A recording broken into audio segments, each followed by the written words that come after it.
Hey y'all, this one's going to be real. I want to talk to you about something I've been sitting with for a minute now. And honestly, it's disappointing, it's frustrating, and it's heartbreaking. Because I truly feel like some people out here genuinely don't know how kids are supposed to act. Like, at all. And that might sound like a wild thing to say, but hear me out.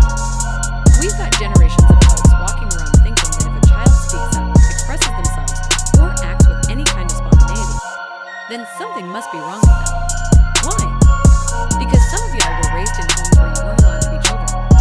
You were punished, silenced, and told over and over again to be seen and not heard. That mindset didn't die. It's still moving through our communities today. And it's exactly why we're now watching people tear down a 7-year-old girl for doing what 7-year-old girls do. Be happy, be expressive, and just exist. Let's talk about what happened.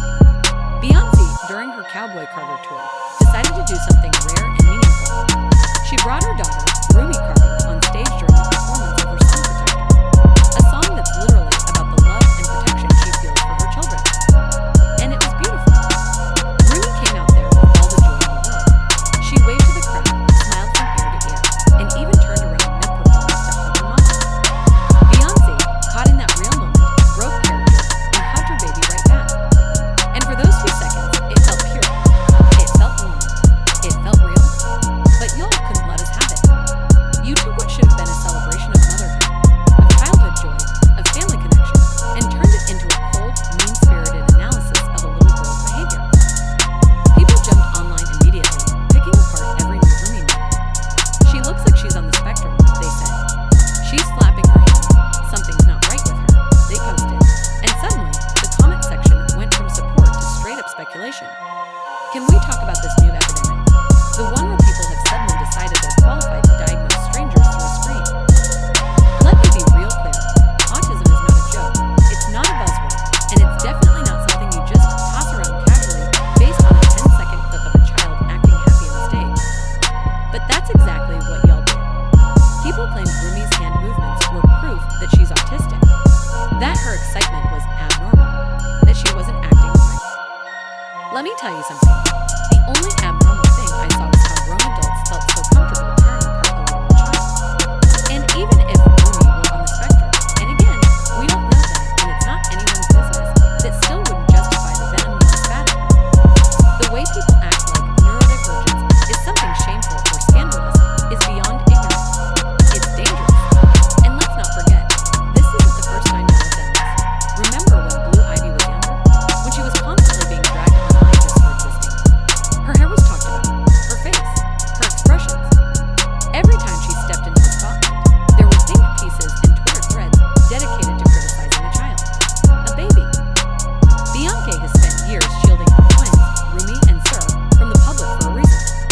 And now we're seeing exactly why. Because the moment she lets them breathe, y'all lose your minds. You overanalyze, you speculate, you make assumptions about their health, their personalities, their value, all based on your own trauma and projections. And now that Rumi's had a brief moment of visibility, Sir is being dragged into the conversation too. People are speculating that he must have something worse, that he's the real reason Beyoncé keeps the twins hidden. Let me ask y'all something. What kind of person talks about children like this? Let's rewind for a second to Homecoming, Beyoncé's Netflix documentary. She was open about the complications she faced during her pregnancy with the twins. She had preeclampsia, a condition that disproportionately affects Black women and puts both mother and baby at serious risk. She talked about how one of the twins' hearts stopped beating multiple times. She had to undergo an emergency C-section. Her liver and kidneys were damaged. She was in pain, mentally, emotionally, and physically. And yet, despite the trauma and the danger, Beyoncé carried those children, gave birth to them, and did everything in her power to protect them from the very same cruel scrutiny that y'all are now unleashing on them.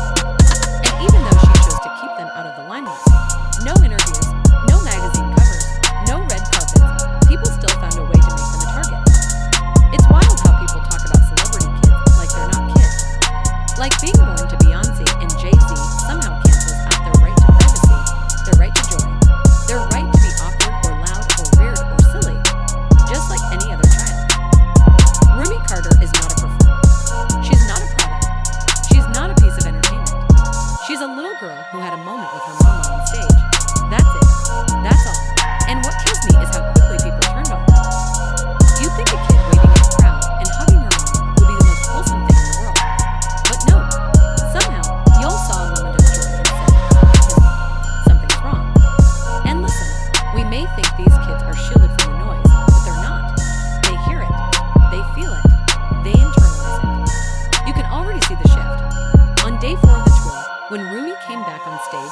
if she's on the spectrum, so what?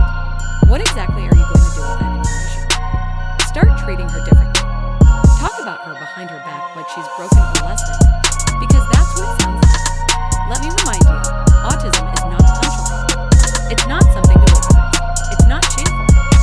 Neurodivergent kids deserve the same freedom, love, and celebration as any other child. But the way people are using autism to explain away Rumi's joy, that ain't it. And this part really needs to be said. If Beyoncé's daughter is autistic, the world keeps spinning. She's still beautiful. She's still loved. She's still a child who deserves peace. I think what's really bothering me is how we, as a culture, have gotten so addicted to judgment. We don't know how to let joy live anymore. The second someone is excited, happy, or even just different, we start poking holes in it. Why? Why is it so hard for people to just see a happy child and say, that's beautiful? Why does everything have to be a debate? A diagnosis? A hot take? Rumi Carter gave us a moment. A sliver of her joy.